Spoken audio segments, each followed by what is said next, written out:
Athlète et tu ne sais pas comment programmer tes entraînements pour ta préparation physique? Eh ben ça tombe bien, car dans cette vidéo, je vais t'expliquer comment programmer tes entraînements pour ta préparation. Moi, c'est Nolan, passionné de préparation physique et de rugby, et sur cette chaîne, je vais vous partager mon expérience au niveau de la préparation physique pour que vous puissiez devenir de meilleurs athlètes. Pour pouvoir établir une bonne programmation des entraînements lors de sa préparation physique, il va falloir la séparer en deux. Il va y avoir la préparation physique générale. La préparation physique générale, ça va être la préparation physique générale d'un sportif, donc pouvoir améliorer ses conditions physiques de base. Ça veut dire la force, la puissance, la vitesse, ainsi que l'endurance.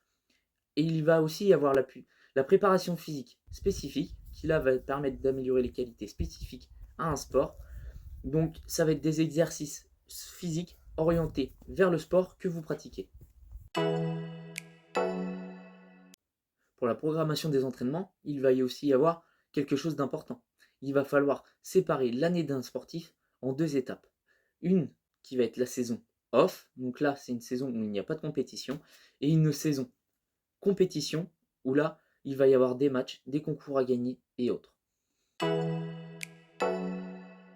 Et donc maintenant, la chose la plus importante, ça va être de savoir mixer les deux. Savoir allier la préparation physique et la saison.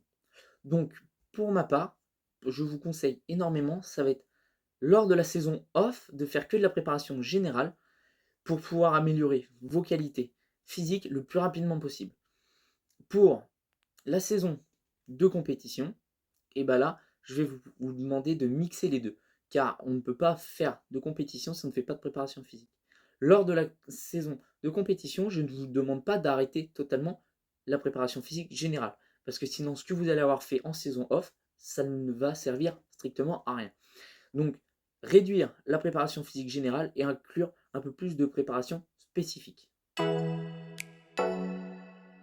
Pour optimiser vos résultats au maximum, on va fonctionner par blocs. Les blocs vont durer 4 à 8 semaines et pendant ces blocs-là, vous allez travailler une ou deux qualités spécifiques.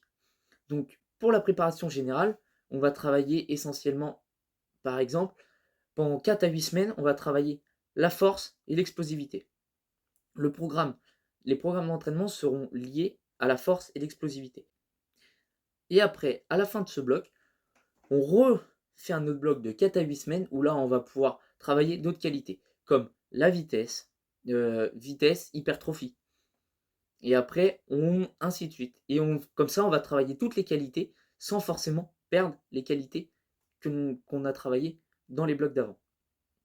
Pour la préparation spécifique, c'est un peu plus compliqué, puisque là, souvent, la préparation spécifique se fait avec un coach ou un entraîneur. Là, pour les sports collectifs où il y a un coach ou un entraîneur, essayez de faire sous forme de bloc aussi. Car ça va permettre d'améliorer les qualités pendant 4 ou 5 semaines, 4 à 8 semaines. Les sportifs et les athlètes seront focalisés sur ces qualités-là et ils pourront enchaîner un autre bloc sur d'autres qualités tout en ayant inclus dans leur tête et dans leur manière de faire le bloc d'avant. Franchement, dites-moi en commentaire comment vous organisez votre préparation physique. Maintenant que vous avez mes conseils et astuces, comment organiser votre préparation physique, et bien maintenant vous n'avez plus qu'à prendre du plaisir. Et du coup, on se retrouve la semaine prochaine pour une nouvelle vidéo. Bisous à vous.